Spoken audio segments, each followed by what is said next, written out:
If you're watching this video, you probably hate budgeting. I don't blame you. So in this video, I'm gonna give you 6 money hacks. If you hate budgeting, and you're gonna love them, I'm telling you. All of them will be beneficial. So without further ado, man, I'm gonna get right into number 1. And the number one money hack for you if you hate budgeting is get a second income. When I say a second income, I use me for example, right? So I work the 9 to 5 and I do day trading before I go to the 9 to 5. But then in my free time, I get on here and talk with y'all, doing the YouTube, working on another income. You know what I'm saying? So that's, you know what I'm saying, that's an additional income. But there's other ways to get additional income. You could get a second job. You could get a side hustle. You could start working on get your LLC, start working on your business. Or, you know what I'm saying, or you could get married, you know, get wifed up, or get your husband or whatever, and now you're sharing bills with somebody else. So a second income, however you get that second income, whether it's through another person or getting a second income by yourself. If you do it through the other person route, I really suggest that you get a second income anyway. Maybe even recommend for them to get a second income. But either way it goes, a second income will keep you away from budgeting. Let's get into the next one. So the next way to avoid budgeting is to grow your main source of income, your 9 to 5, where you spend at least 40 hours a day at. Since that's your main source of income, you might as well start working on that one. Get on that one right away. I'm talking about if you didn't get a raise within the last 3 years, knock on that boss door tomorrow and be like, listen, we need to talk about something. What can we do? Or even talk to your boss about a plan. Like, okay, if I can't get a raise now, what can I do to get a raise in 6 months? And work on that plan. Start improving if you late for work, start improving and getting on time.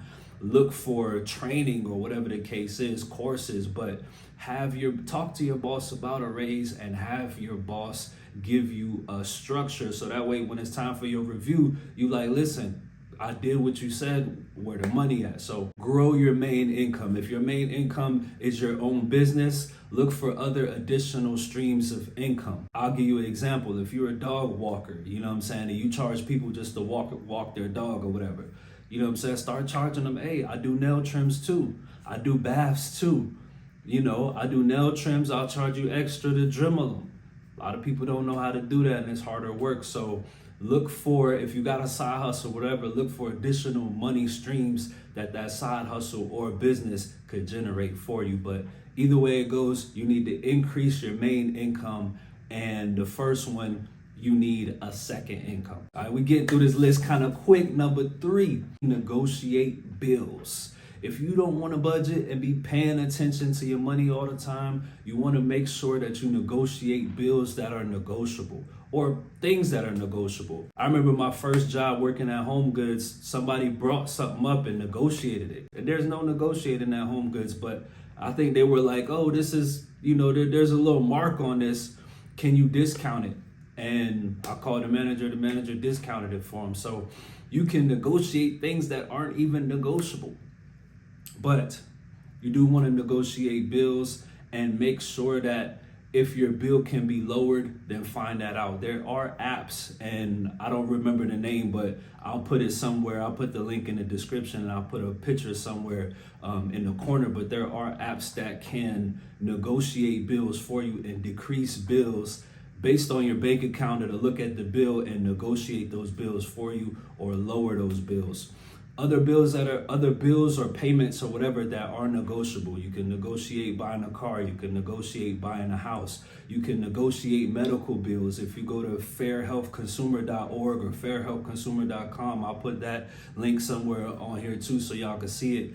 If the medical bill that they're charging you is way out of range, I'm talking about just way out of what they normally cost, you can negotiate that and be like, look, this surgery really don't cost that much, and negotiate that down. You can even negotiate your rent. If your apartment is trying to go up on the rent for you and you like, nah, I've been here 3 years, I'm not paying. I actually did that personally, and they did not increase my rent. So if your apartment trying to tell you they're going to increase your rent, tell them no, see what happens. Stuff like car insurance. Car insurance changes on a regular basis. So if you are often looking for car insurance quotes, you know what I'm saying, every couple months you could lower your car insurance quote, but just make sure that you're negotiating bills and paying the smallest amount on your bills as possible. All right, number 4, we got 3 more. So you want to buy the items that you buy on a regular, you want to buy them as cheaper as possible. If you don't want to have to budget, you know what I'm saying? You want to be able to go to Starbucks whenever you want to. You want to go shopping when you want to. You got to make sure that your day-to-day products are kind of like on an autopilot, and you could even get them discounted. You know what I'm saying? Like your paper towel, you can make sure that you get cheap paper towel or cheap soap, whatever you don't have to really get name brand on. I know some people probably like, well, I need expensive toilet paper or whatever, but on your regular day-to-day products, get them for the low. The closest, I'll give y'all an example. The closest grocery store to me is Kroger. So I do grocery shopping at Kroger. But for a lot of my stuff, I drive past Kroger and I go to Aldi because I like to spend money in areas that I don't really care about and spend money in areas that I do care about. So like for my outfit, I'll wear like a $7 Target plain white tee, but then the jeans might be Guess or Levi, and I have J's on my feet. You know what I'm saying? I have Nike shoes on my feet, but the shoes and the pants are more a priority than the shirt. So I kind of budget. I kind of do my clothes shopping in that way. So if I want to splurge on my pants, if I want to splurge on my shoes, if I want to splurge on a meal out to eat or have money for a trip, I could do that because I'm not spending extra money on toilet paper or extra money on the top. You know what I mean?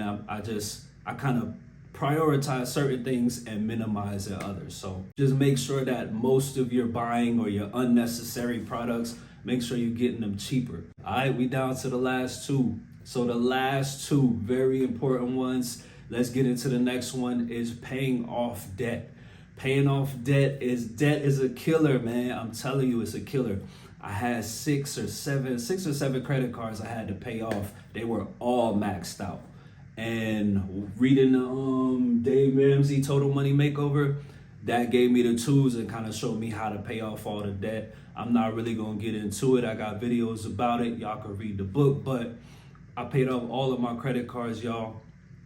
And that will decrease the amount of bills you have, right? So if you done negotiated bills, you got an additional income, you get more money on your regular job. Now you're paying less bills because you paid your credit cards off. So get rid of that debt and be debt free. Pay your car off, pay off whatever is a monthly payment. You want to minimize the amount of monthly payments that you have possible. So anything that you want to spend money on, you can, and your bills are accumulating a smaller percentage of your income. And the last one, y'all know it wouldn't be a video without me talking about investing, but this is how investing can save you from budgeting.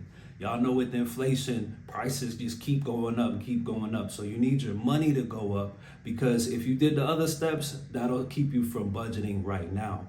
But you also need a plan for how you're gonna maintain not budgeting in the future. So if you put, you know what I'm saying, $5 or $20 every time you get paid into an investment that'll grow at a rate of 12%, then, you know what I'm saying, 20 years from now, not only have you been implementing the other steps, but now your money has grown faster than inflation, and you can continue to not have to budget, or even not have to budget on a smaller scale. Now you instead of getting the $7 tee at Target, now you're doing the whole outfit because you've been managing your money without budgeting, but also you've been investing and growing your money to make sure that you don't have to budget tomorrow as well. So it's a foolproof way of how to make sure that you don't have to budget, not just now, but for the rest of your life, man. And if you follow all those steps, you'll be good. But another way to make sure that you ain't out here starving or hungry, make sure you like and subscribe, man. I got you. I'll also show you events and tours that you can go on. Very detailed travel itinerary. What you doing? I'm watching Mike the Money Motivator. I'm trying to get rich. You just came from spending money, didn't you?